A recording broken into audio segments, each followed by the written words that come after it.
Have you ever wondered what happens when man dares to play God? Especially when that attempt goes horribly, tragically wrong. Get ready, because today we're diving into a cinematic nightmare, an epic tale of creation, abandonment, and a terrifying chase across the frozen, unforgiving Arctic. Our story begins in 1857, the absolute farthest reaches of the North, and a wooden ship lies completely trapped, frozen solid in a massive field of ice. The captain is desperately trying to rally his crew. They're on a mission to reach the North Pole, but the ice won't budge. Suddenly, boom! An explosion echoes from just 20 meters away from the ship. The captain and his men rush toward the sound, and what they find is horrifying. Blood splattered everywhere across the frozen wasteland. Amid the carnage, they discover an injured man. His leg is badly broken. As they look closer, they realize something chilling. His leg is a prosthetic. Before they can even process this, a low, menacing growl rips through the air. Assuming it's a bear, they open fire. But their gunshots do nothing. The bullets have zero effect on this massive creature. It's then they realize the terrible truth. They need to get back on the ship now with that injured man. The creature begins slaughtering the crew with brutal efficiency, then climbs right up onto the ship itself. And then it speaks. With a voice full of menace, "Give him to me." It's here for the injured man. A brave crew member fires a blunderbuss, managing to strike the creature and knock it off the ship. But even that isn't enough. The creature is still alive. The crew frantically pulls up the ladder, but this creature is impossibly strong. It starts tilting the entire ship. In a final act of desperation, the captain fires the last blunderbuss shot at the ice near the creature. The ice shatters, and the beast plunges into the freezing water below. Safe at the moment, the crew treats the injured man's wounds. His name is Victor. Victor warns them.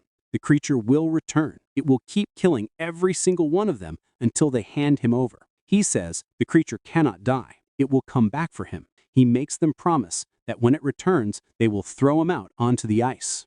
The captain asks who could have created such a thing. Victor's answer chills them to the bone. I created it. Victor introduces himself as Victor Frankenstein. His name, given by his father, means conqueror, and now he begins his tragic origin story. Victor's father, Leopold, was a wealthy baron and a famous surgeon. He was also a controlling, abusive man who despised Victor and his gentle mother. While his mother was pregnant, his father forced her to eat meat for protein. Victor would pray to his guardian angel, listening to his parents constantly screaming at each other. Victor was remarkably intelligent, but his father taught him brutally, striking him across the face whenever he couldn't answer a question. Why not his hands? Because Victor was destined to become a surgeon. Then, tragedy struck. Complications developed during his mother's pregnancy. His famous surgeon father operated on her, but she didn't survive. He only managed to save the newborn. Darkness consumed Victor's life. Victor watched his younger brother, William, receive all the love and affection he was denied. This jealousy, coupled with the fact that his mother died at the hands of the most famous doctor of the time, his own father, drove Victor to a furious confrontation. "You let her die, didn't you?" His father replied that no one has ever conquered death. Victor's response was defiant. "Then I will conquer death." That night, Victor had a vision. A dark angel appeared, promising him command over the forces of life and death. He would surpass his father in ambition and reach. The story pauses as the creature, fulfilling Victor's prophecy, breaks through the ice outside the ship. Victor continues his tale. After his father died, the family fortune was destroyed by revolts and a fire. William went to Vienna, while Victor went to Edinburgh, dedicating decades to science. He delivered a dramatic presentation at the Royal College of Medicine. He declared that while birth belongs to God, death is something man can control. Man can pursue nature to her hiding places and stop death entirely. To prove it, he presented a corpse with a carpenter's hand sewn on. When he applied a battery, life surged back. Victor explained the power flowed through a different notion of energy he called chi. The professors were outraged, calling it unholy trickery, but Victor demonstrated the reanimated corpse could catch and return an apple. Watching from the audience was a man named Henrik Harland. Henrik approaches Victor, revealing he's the uncle of William's fiancée, Elizabeth, and that William is coming to visit. Intrigued, Henrik asks Victor if he truly believes it's possible to assemble a man with an entirely new body and give him life. Victor simply replies, "You saw it, didn't you?" 3 days later, Victor arrives at Henrik's home. Henrik, a former army surgeon turned arms merchant, shows Victor something incredible: the Evelyn Tables, a detailed wooden plank displaying the human lymphatic system. Henrik points out an ethereal structure near the heart that can store and distribute energy. Victor is stunned. The key to sustainable life is near the spinal column. Henrik makes his offer: "I will endow your pursuit with unlimited resources." In return, he only asks to document everything, for now. Victor steps outside and meets his brother William and his fiancée, Elizabeth. Victor is immediately stunned by her breathtaking beauty. Elizabeth, however, is mindful. One day, Victor sees her at the market and follows her to a church. He decides to take the priest's place in the confessional booth. Elizabeth confesses she's had wicked thoughts about her fiancé's brother, not lust, but hatred. She calls him terrifying and strange. While confessing, she knows it's Victor on the other side. They have dinner. Victor, for the first time in his life, finds himself more interested in life than in death. He's completely captivated by Elizabeth, who is interested in the science of insects. Victor starts neglecting his research, leaving William alone to prepare the new laboratory in an old tower. He trusts only his brother with the complex setup. Then, a harsh dose of reality. Henrik arrives with troubling news. His funds are drying up due to fewer wars. He gives Victor only 1 week to figure out how to deliver the life current throughout an entire body. Elizabeth visits the tower, and Victor pours his heart out. "I want you to stay with me always." But Elizabeth has made her choice. She's chosen William. Her departure leaves Victor devastated, ready to give up, but an idea strikes him. He needs the final key. Victor rushes to a nearby battlefield to find the perfect specimen among the dead bodies. He cuts parts from many different bodies, assembling them into one massive tall body. Henrik photographs everything. As a storm approaches to charge his battery, Victor goes to tell Henrik. He finds Henrik is sick. Not just sick, Henrik has syphilis. He's dying, and he funded this research because he wants that perfect new body for himself. Victor flatly refuses and tells the dying man, "Your body is rotting from the inside." They struggle, and in the chaos, Henrik falls from the tower to his death. Victor quickly turns on all of his machines. Lightning strikes the rods, and power surges into the battery and then into the assembled body. But the heart still isn't beating. Victor is tired and went to sleep while cursing the angel for lying to him. But that night, the angel appears again in his dream. And when Victor opens his eyes, the creature is standing before him, alive. Victor is in shock. He removes the bandages and communicates through gestures, telling the creature his name. Victor. The creature repeats the name. However, Victor doesn't know what to do with his creation. He only knew how to make it. Worried about Elizabeth and William's imminent arrival, Victor chains the creature up. Victor desperately wants to hear something other than Victor. He needs to know if it has intelligence, but the creature seems only to fear him. When Elizabeth and William arrive, Elizabeth quickly hears the creature's voice. She goes to it, and when the creature sees her, it comes forward. Elizabeth extends her hand, touches the creature's scarred body, and asks gently, "Who hurt you?" Elizabeth asks Victor who this man is, and he proudly replies, "I didn't give him wounds, I gave him life." That night, William expresses a profound question.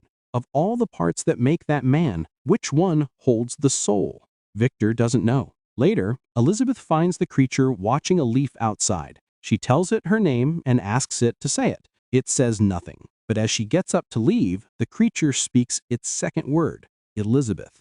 Victor snaps at Elizabeth, telling her to stay away. The creature has no intelligence, his work is flawed. Elizabeth argues that maybe the spirit animating him is simpler and purer, and that she saw pain in its eyes. Consumed by rage and jealousy over Elizabeth's rejection, Victor channels his fury into the creature. "Your heart is pure, and I've become a villain." He chains the creature tighter and begins savagely beating it with a rod, demanding obedience. The creature screams, bends the rod, and throws it away, yelling only one word, "Victor." After seeing this, Victor is afraid. Next day, Victor tells William he made a terrible mistake and claims the creature killed Henrik. He tells William to take Elizabeth and leave immediately, warning that the monster's life will be very brief. After they leave, Victor prepares to set the entire tower on fire. He gives the creature one last chance. Say one new word, and I'll forgive you. The creature says the word, Elizabeth. Victor is enraged and goes outside and sets the fire, the flames reaching the creature who is screaming his maker's name. Victor feels guilty and rushes back inside, but the blast throws him out and breaking his leg. The entire tower explodes. While traveling, Elizabeth feels that something is not right and decides to back there, arrive just in time to see the catastrophe. The creature has returned and says, "My maker told his tale, now hear mine." When the fire started, the creature escaped the chains and followed the water out of the burning tower, eventually collapsing on a distant shore. He began observing the natural world like a child. He found clothes from the forest skulls and put them on. He watched a deer and copied it, eating fruit, and even feeding the deer. But the moment he encountered hunters, they shot at him. He ran, and his wounds healed on their own. He broke into a nearby house, which belonged to the same hunters. The family included an old, blind man. By watching them, the creature began to learn words. The creature wanted to be part of the family, so he started helping them at night, chopping wood and doing chores. The family began to believe he was the benevolent spirit of the forest, and the creature loved it. He became their guardian angel. One day, with the others gone to hunt, the blind old man was alone. The creature appeared before him, calling himself Traveler. The old man, judging him not by sight, but by the kindness in his voice, invited him to stay and consider him a friend. The creature spent the next few days with the old man, reading stories and experiencing his first snow. He desperately wanted to know who he was, remembering only fire, water, and one word, Victor. Searching for the name, the creature found the destroyed tower. Amid the ruins, he discovered Victor's remaining research papers and the truth, how he was created. He realized he was assembled from dead men, a thing not even of the same nature as man. The truth was absolutely shattering. When he returned to the old man, wolves had attacked. The creature fought them off, killing some, but the old man was already dying. In his final breaths, the old man told the weeping creature, "You are a good person, my friend." Just then, the hunters returned. They shot at the creature and attacked him. He killed one hunter and escaped, but even after being shot again, he healed and came back to life. He felt lonelier than ever, denied even the peace of death. Victor wakes up on William's wedding day. He goes to Elizabeth, claiming his obsession is over. But Elizabeth, still furious, slaps him and throws him out. She has kept the leaf the creature gave her all this time. Victor went to his room and senses the creature's presence. The creature steps out of the shadows, revealing his newfound intelligence. He makes his demand. Victor must create a companion for him. Victor refuses, shouting, "I won't create another monster." The creature cries out that he can't die and being alone is unbearable. He's only asking for someone like himself. Victor remains cruel, declaring he will never make something so wicked and deformed. In a terrifying rage, the creature begins beating Victor. "If you can't give me love, then suffer my rage." Elizabeth rushes in and sees them. Victor quickly grabs a gun and shoots at the creature, but Elizabeth takes the bullet herself. When everyone arrives, Victor tells them the creature attacked her, but Elizabeth manages to whisper to the creature, "Take me with you." The creature carries her to a cave. William, injured in the chaos, dies, his last words to Victor being, "You're the real monster." Victor finds the creature in the cave with Elizabeth's dead body. The creature attacks his maker, saying, "I will show you savagery. I will make you humble." Victor chases the creature across the snow for many days until he collapses. The creature appears before him, and Victor, desperate, reveals he has dynamite. The creature tells him to light it and run. He detonates the dynamite in his own hand, but even this horrific explosion doesn't kill him. He starts healing again. Once more, his hope for death is crushed, and he's left with only one path. This is when the ship's crew rescues Victor.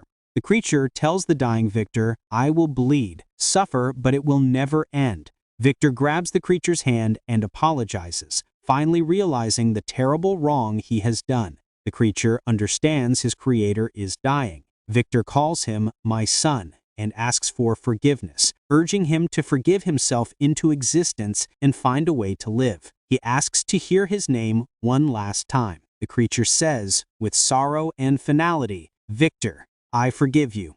And then Victor dies. The creature looks at his maker and whispers, "Rest now, Father. Perhaps now we can both be human."